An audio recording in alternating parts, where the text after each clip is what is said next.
नमस्कार साथियों, मैं अनिल होता आप सभी का अपने चैनल मल्टीपल चर्चा में बहुत बहुत स्वागत करता हूं।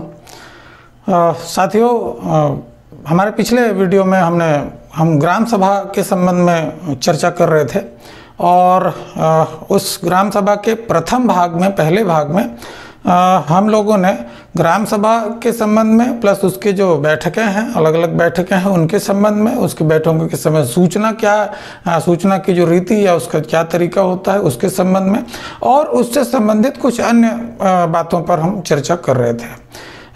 साथियों, उम्मीद करता हूं कि आपने वो वीडियो जो ग्राम सभा भाग 1 का वीडियो आपने देखा होगा। वो तमाम साथी जो उस वीडियो को नहीं देखे हैं या नहीं देख पाए हैं किसी कारणवश, तो यहाँ ऊपर में आपको आई बटन दिख रहा होगा, वहाँ पर उसके माध्यम से वहाँ पर जा कर के आप वो भाग 1 ग्राम सभा भाग 1 वाला वीडियो आप देख सकते हैं। और इस ग्राम सभा के द्वितीय भाग के इस वीडियो में मैं पुनः आपका एक बार हार्दिक अभिनंदन करता हूँ और अब अपन आगे बढ़ते हैं, चर्चा को आगे बढ़ाते हैं। पिछले भाग में हमने जो भी तमाम चर्चाएं की थी उसमें एक शब्द आया था कोरम या गणपूर्ति, उसकी भी बात आई थी। मैंने कहा था कि जब हम कोरम की बात करेंगे, गणपूर्ति की चर्चा करेंगे तब।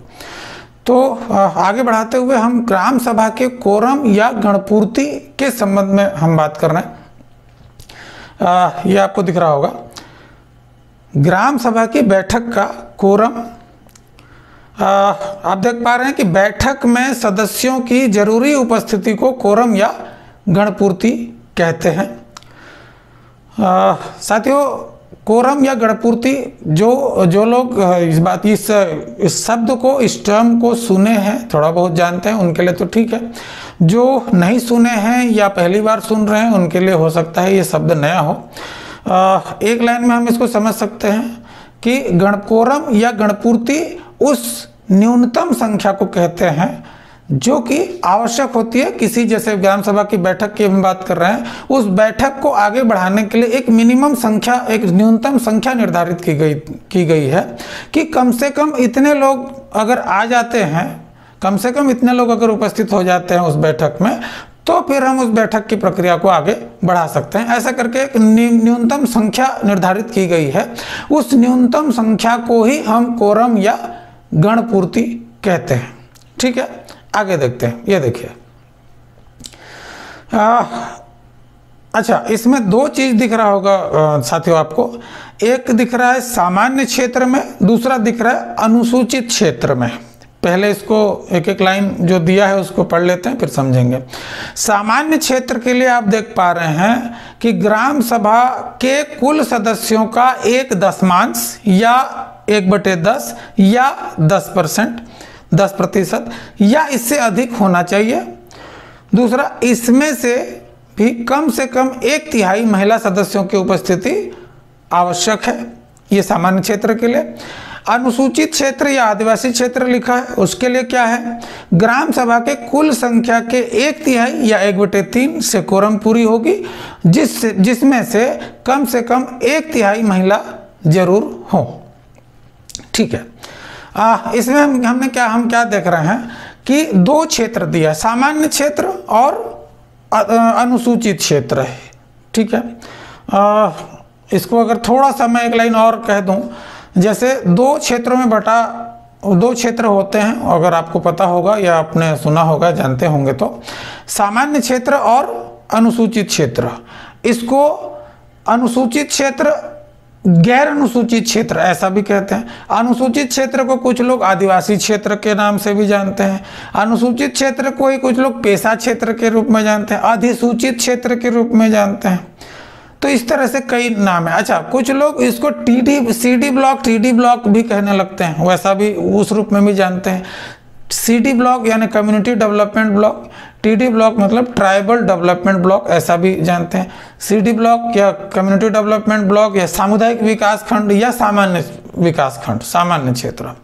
अनुसूचित क्षेत्र, आदिवासी विकास खंड, अनुसूचित क्षेत्र, अधिसूचित क्षेत्र, या ट्राइबल डेवलपमेंट ब्लॉक, या टीडी ब्लॉक, ये अलग अलग नाम है। किसी भी नाम से आप जानते हैं तो कहने का मतलब वही है, वही सामान्य क्षेत्र और अनुसूचित क्षेत्र है। इसके बारे में जब हम पेशा पर चर्चा करेंगे तो इसके बारे में और डिटेल में चर्चा करेंगे, जैसे पिछले वीडियो में भी एक बिंदु पर मैंने कहा था, और वो वीडियो देखते हैं, जितना भी जल्दी हो सके पेशा पर भी वीडियो आएगा। तो ये दो क्षेत्र, तो सामान्य क्षेत्र के लिए अलग है कोरम या गणपूर्ति का प्रावधान अलग किया गया है, और अनुसूचित क्षेत्र के लिए अलग प्रावधान किया गया है। ठीक है, आप देख पा रहे हैं कि सामान्य क्षेत्र के लिए जो कुल जिस ग्राम में ग्राम सभा हो रही है उस ग्राम में कुल मतदाता जितने भी होंगे, कुल मतदाताओं की संख्या जो भी होगी उसका 1/10, ये सामान्य क्षेत्र के लिए बात कर रहे हैं अपन, सामान्य क्षेत्र के लिए कुल मतदाताओं की संख्या का 1/10 या 1/10 या 10% भी हम कह सकते हैं, उतने व्यक्ति न्यूनतम कम से कम हमें चाहिए गणपूर्ति के लिए। सिर्फ एक बिंदु नहीं है, दूसरा बिंदु भी है, उसको भी साथ में रखना पड़ेगा। एक तो कम से कम 1/10 होना चाहिए, 1/10 या 10% होना चाहिए कुल मतदाताओं की संख्या का 1/10। कुल मतदाता अगर 1000 हैं तो उसको 1/10 करेंगे, या 1/10 या 10 100 हो जाएगा। इस तरीके से कुल मतदाताओं की संख्या का 1/10, जिसमें से कंडीशन, दूसरा कंडीशन भी है, वो तो संख्या ठीक है, उस संख्या में 1/3 महिला सदस्यों की उपस्थिति अनिवार्य है। इसमें आप एक चीज गौर कीजिए कि महिलाओं की उपस्थिति को अनिवार्य किया गया है। कुल जो 1/10 में जो भी संख्या बनेगी उस संख्या का 1/3, उस संख्या का 1/3 महिला, 1/3 या उससे अधिक महिला सदस्य होना अनिवार्य है। इसमें एक चीज आप और समझ सकते हैं, मैं और उसको थोड़ा सा क्लियर कर दूं, जोड़ दूं, कि अगर जो भी संख्या बनता है, जो भी संख्या बनती है वो पूरे के पूरे महिलाएं हो जाए चल जाएगा। मतलब पुरुषों के लिए कोई निर्धारित नहीं है कि कम से कम 1/10 या 1/3, 1/2, 1/4, 1/5 कुछ पुरुष होना चाहिए, ऐसा नहीं है। कुल मतदाताओं की संख्या का 1/10 वो कोरम संख्या, जिसमें से 1/3 जो है महिलाओं की संख्या होनी चाहिए। ये सामान्य क्षेत्र के लिए क्लियर हो गया होगा। अब अनुसूचित क्षेत्र को अगर हम देखें, अधिसूचित क्षेत्र कह सकते हैं, अनुसूचित क्षेत्र कह सकते हैं, पेशा क्षेत्र कह सकते हैं, आदिवासी विकास खंड कह सकते हैं, जो भी आप जानते हैं, टीडी ब्लॉक कह सकते हैं, उसके लिए कोरम थोड़ा सा अलग है। इसमें कुल मतदाताओं का, कुल मतदाताओं की जो कुल संख्या है उसका 1/3 यानी कि उसका 33%, जो सामान्य क्षेत्र में हम देख रहे थे कि 10% से कोरम की संख्या बन रही थी, अनुसूचित क्षेत्र में वो कोरम की संख्या कुल मतदाताओं की संख्या के 33% से बनेगी, 1/3। और उसमें भी वो वाला कंडीशन यहाँ पर भी है कि वो जो भी संख्या बनेगी उस संख्या का 1/3 महिलाओं की उपस्थिति होनी चाहिए, वो आवश्यक है। 1/3 संख्या महिलाओं की होनी आवश्यक है। ये कोरम या गणपूर्ति क्लियर हो गया होगा, उम्मीद करता हूं। आगे देखते हैं इससे संबंधित कुछ और बातें। यदि गणपूर्ति नहीं होती है, मान लीजिए किसी कारण से यदि गणपूर्ति नहीं होती है, यदि कोरम पूर्ति नहीं होती है, तो अध्यक्षता करने वाला व्यक्ति बैठक को ऐसी आगामी तारीख तथा समय के लिए स्थगित कर देगा जैसा कि वह नियत करे और अन्य तिथि एवं समय निश्चित करेगा। आगे, यदि कोरम पूरा नहीं होता तो स्थगित बैठक अगली तारीख पर होगी, उसी दिन नहीं होगी। ठीक है, इसकी सूचना ग्राम पंचायत के कार्यालय के सूचना पटल एवं ग्राम के सहज दृश्य स्थानों पर लगाई जाएगी। अच्छा, इसका मतलब क्या? यदि किसी कारण से अगर गणपूर्ति नहीं हो पाती है, उतनी संख्या में लोग नहीं आ पाते हैं, तो बैठक नहीं होगी, बैठक स्थगित किया जाएगा, कैंसिल किया जाएगा, निरस्त किया जाएगा। और जो भी व्यक्ति उस बैठक की, ग्राम सभा की उस बैठक की अध्यक्षता कर रहा होगा, वह व्यक्ति उस बैठक को क्या लिखा था, ऐसी आगामी तिथि और समय के लिए स्थगित करेगा। जैसा कि वो नियत करे। मतलब उस बैठक को स्थगित किया जाएगा और वो बैठक अगली बार कब होगी वो उस तरह से एक नियत किया जाएगा। लेकिन इसमें एक चीज़ अलग से मैं मेंशन करना चाहूँगा, थोड़ा सा इसमें जोड़ना चाहूँगा, बताना चाहूँगा, अलग से बोलना चाहूँगा कि ये जो बैठक जो हम कैंसिल कर रहे हैं उसके एवज में जब भी बैठक होगी उसको अपन स्थगित बैठक कहते हैं, ठीक है। तो ये स्थगित बैठक उसी दिन नहीं होगी, सेम डे नहीं होगी, किसी आगामी तिथि के लिए किसी अन्य तिथि में ही होगी, ठीक है। हो सकता है कि हमारे कुछ जो PRIs के मेंबर अगर देख रहे होंगे या कुछ हमारे PNRD के अगर कोई ऑफिसर्स देख रहे होंगे तो उनको अगर ऐसा लग रहा है कि भाई हम तो उसी दिन कर देते हैं, ये तो ऐसा नहीं होता। अगर ऐसा लग रहा है तो यहाँ मैं बता रहा हूँ क्या होता है, वो नहीं बता रहा हूँ मैं। नियम क्या है, क्या होना चाहिए, अधिनियम में क्या लिखा है, नियम में क्या लिखा है, ग्राम सभा आयोजन के जो नियम बने हैं, ग्राम सभा आयोजन के नियम 1994, जो उसमें क्या है, क्या होना चाहिए, मैं वो बता रहा हूँ, ठीक है। तो बैठक, स्थगित बैठक उसी दिन आयोजित नहीं होगी कि आगामी तिथि में, जैसा भी वो अध्यक्ष द्वारा नियत किया जाएगा आगामी तिथि में होगी, ठीक है।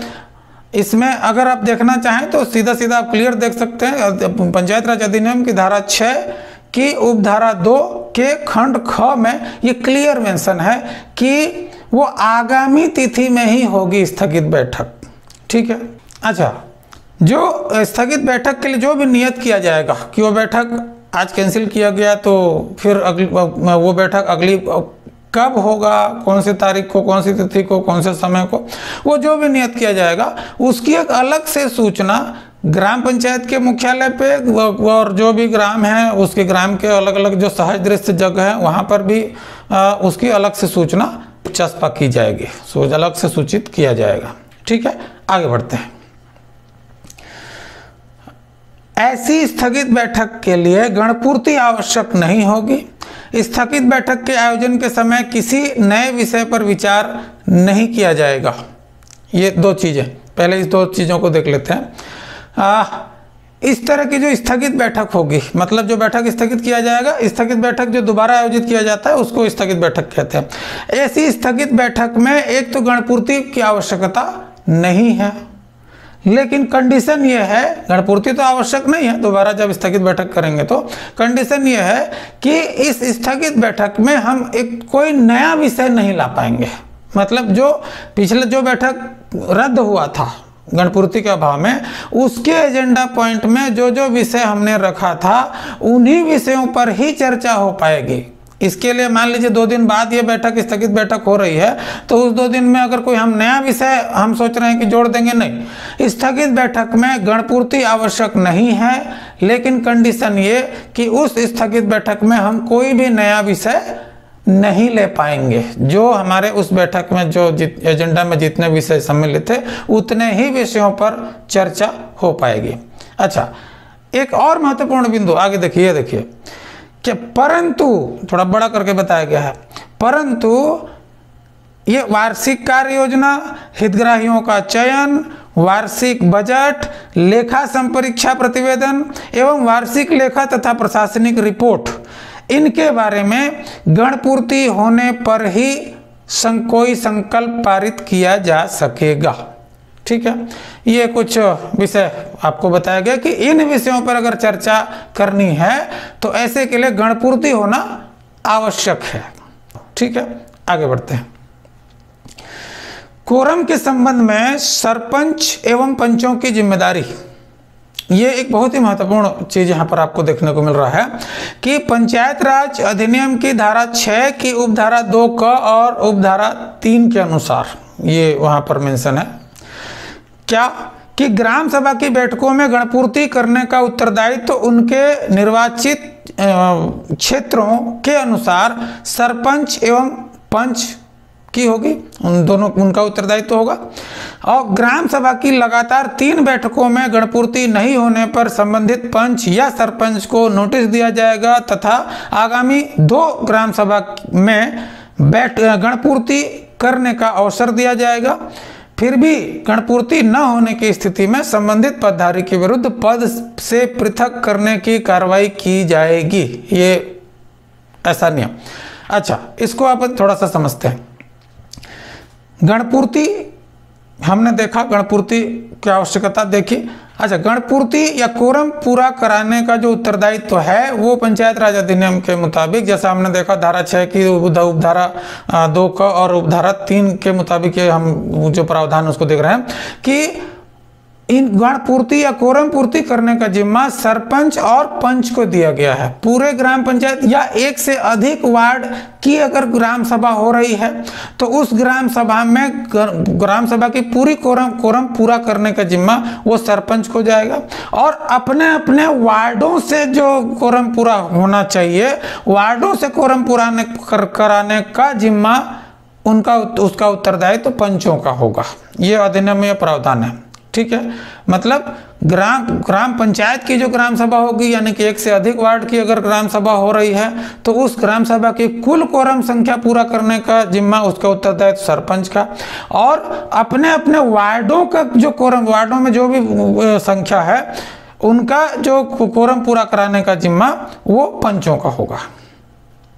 ठीक है।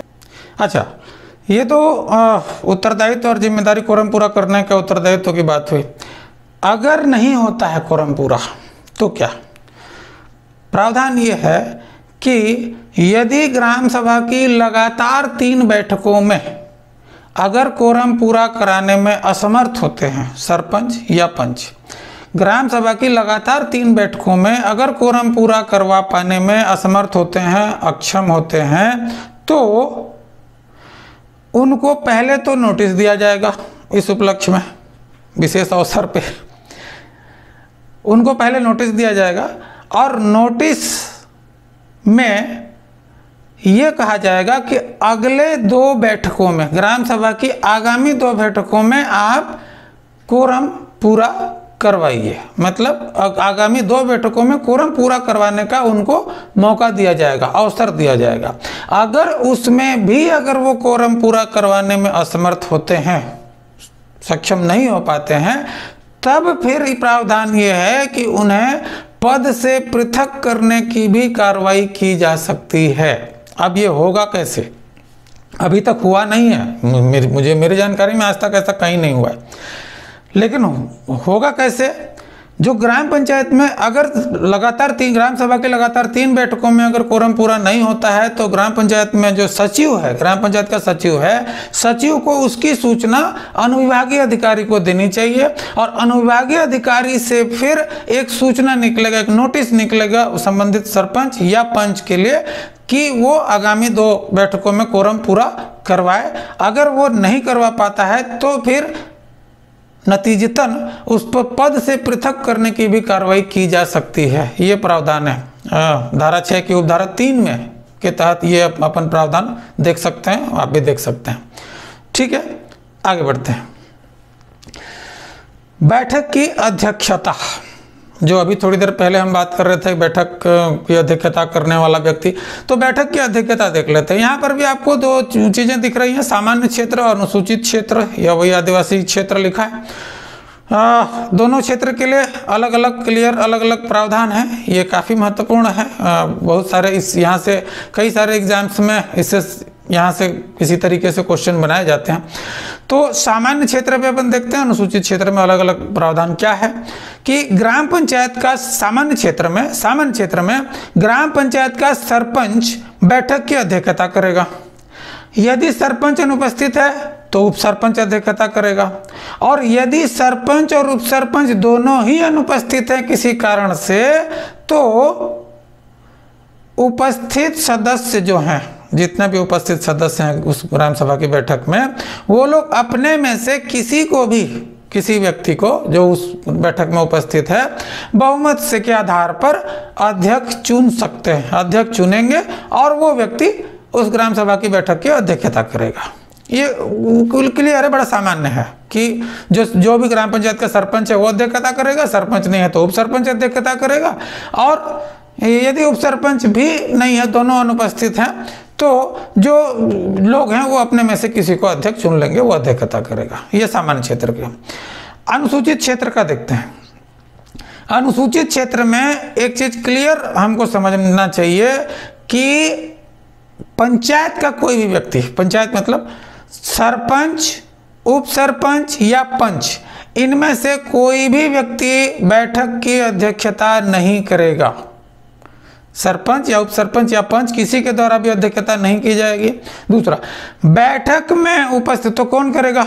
सरपंच भी नहीं करेगा, उप सरपंच भी नहीं करेगा, पंच भी नहीं करेगा, तो कौन करेगा? बैठक में उपस्थित सदस्यों द्वारा, ग्राम सभा की उस बैठक में जितने भी लोग उपस्थित हैं उन सदस्यों के द्वारा अपने में से मतलब वो व्यक्ति भी उस ग्राम सभा की बैठक में उपस्थित होना चाहिए, ठीक है। अपने में से बहुमत से चयनित कौन? अनुसूचित जनजाति के सदस्य द्वारा बैठक की अध्यक्षता की जाएगी, ठीक है। इसको बिल्कुल अच्छे से दिमाग में बैठाने की जरूरत है कि अनुसूचित क्षेत्र में ग्राम सभा की बैठक की अध्यक्षता न तो सरपंच करता है, न उप सरपंच करता है, न पंच करता है। ग्राम पंचायत का कोई भी सदस्य ग्राम सभा की बैठक की अध्यक्षता नहीं करता है। और जितने भी लोग उपस्थित रहते हैं ग्राम सभा की उस बैठक में, वो तमाम लोग अपने में से किसी एक व्यक्ति को, जो कि आमतौर पर एक वरिष्ठ व्यक्ति होता है, और वो भी टाइट कंडीशन ये है कि वो अनुसूचित जनजाति का ही व्यक्ति होना चाहिए, अनुसूचित जनजाति का व्यक्ति होना चाहिए, उस बैठक में उपस्थित होना चाहिए।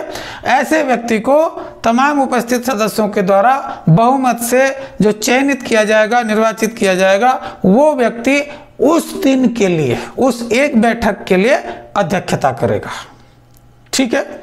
ओके दोस्तों, आप लोगों से एक विशेष आग्रह मेरा कि ऐसे तमाम साथी जो इस वीडियो को देख रहे हैं और जिन्होंने हमारे चैनल को अभी तक सब्सक्राइब नहीं किया है, वो लोग प्लीज़ चैनल को सब्सक्राइब कर लें और बेल आइकन को भी दबा दें, ताकि हमारे वीडियो से संबंधित नोटिफिकेशन आप तक पहुंच सके और आप उस वीडियो को देख सकें।